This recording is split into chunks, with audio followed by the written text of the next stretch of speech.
I'm going to go to every road game no matter what, like whether I'm playing or not. Caitlin Clark, the rookie phenom who reignited women's basketball, may be done. Just minutes ago, reports exploded across social media claiming the Indiana Fever star is considering walking away from the WNBA entirely.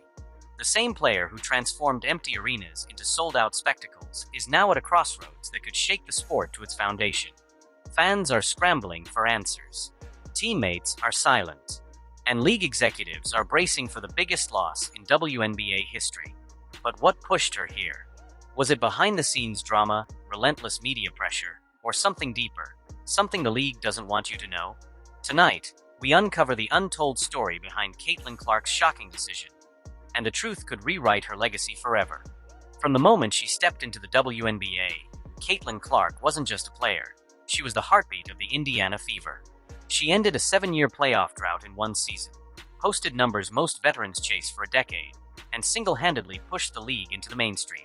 With 19 points, 8 assists, and nearly 6 rebounds a night, she didn't just meet expectations, she shattered them. Ticket sales skyrocketed 400%. National TV ratings doubled. Corporate sponsors lined up overnight. And for the first time in years, casual fans were watching the WNBA every week. But with that meteoric rise came a new problem, a system built to profit from her star power without truly rewarding her for it. Here's the brutal truth. While Caitlin's marketability is worth millions annually, her rookie contract locks her into a salary that barely scratches 6 figures. The WNBA's outdated collective bargaining agreement caps player pay at a fraction of what they're worth, even for the league's biggest draw. Yes, she's earning from endorsements, but her on-court salary remains a fraction of the revenue she generates. Unlike NBA superstars who can demand trades or renegotiate contracts, WNBA rookies are trapped under restrictive team options and free agency rules. For Caitlin, that means she's the face of the league, driving its profits, while having almost no control over her own career path. And that imbalance is becoming impossible to ignore. But this isn't just about money, it's about pressure. Being the face of an entire league means every pass, every miss, every comment is dissected by analysts and strangers online. The spotlight doesn't switch off when she leaves the court. Fans approach her in airports. Cameras follow her to restaurants. Even quiet moments with family can be interrupted for an autograph or selfie. Add the grueling travel schedule, constant media appearances, and the mental strain of carrying the WNBA's image, and the weight becomes unbearable.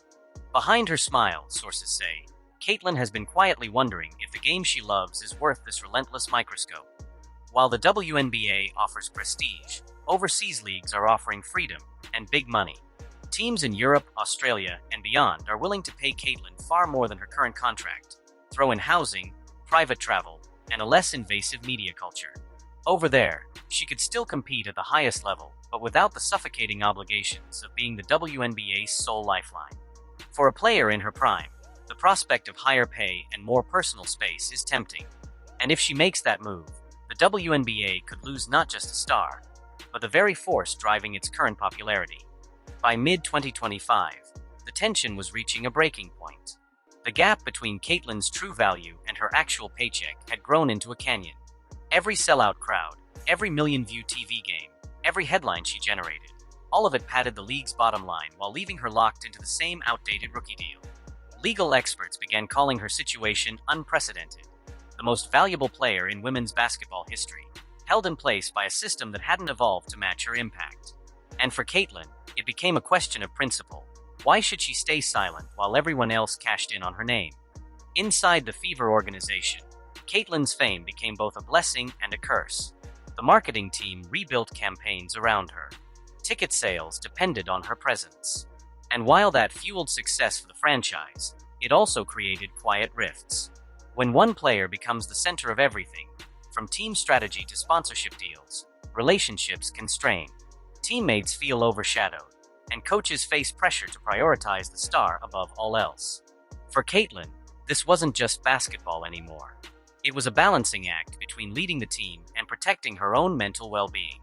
And the more the weight grew, the more she began to question, was this system built to support her or to use her? The truth is, Caitlin Clark doesn't need the WNBA to stay relevant. She's built an online following in the millions. She's in demand for global brand partnerships, media projects, and tech investments.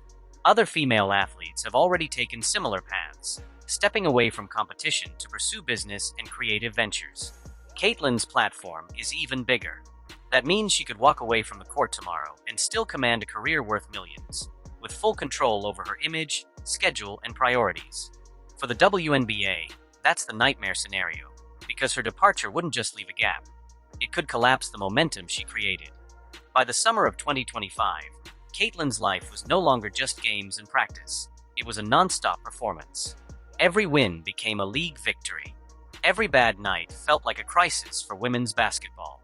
She was expected to play star athlete, brand ambassador, role model, and spokesperson all at once. That meant endless corporate appearances, charity events, halftime interviews, and media shoots. Cameras followed her everywhere, from airports to quiet dinners with friends, dissecting her personal life as if it were part of the game. On paper, she was living the dream. But privately, the grind was chipping away at her happiness, and the thought of leaving became less about money and more about peace. Behind the trophies and highlight reels were sacrifices that fans never saw. Family milestones missed. Birthdays celebrated over FaceTime. Months away from the people who kept her grounded. The WNBA schedule left little room for life outside the court, and the obligations tied to her fame left even less. Caitlyn's friends say she began to ask herself a painful question. If I keep this pace for the next decade, will I even recognize myself? Because while the glory of championships and accolades is powerful, it can't replace the warmth of personal connections. And for the first time, she began to seriously imagine a future where basketball wasn't at the center of her life. In the background, opportunity was knocking loudly. Global brands were offering deals worth more than her entire playing salary. Media companies pitched TV hosting gigs. International leagues dangled contracts that doubled or tripled her WNBA pay. Some proposals even offered partial ownership stakes in sports ventures, a seat at the business table, not just the scorer's table. And Caitlyn had the leverage. With millions of fans and unmatched visibility, she could rewrite her career on her own terms. For the league, this was the worst-case scenario, the realization that their brightest star might no longer need them to shine. Sources inside Caitlyn's circle say the most telling moments came in private. Conversations with family hinted at exhaustion. Talks with business advisors explored life beyond the court.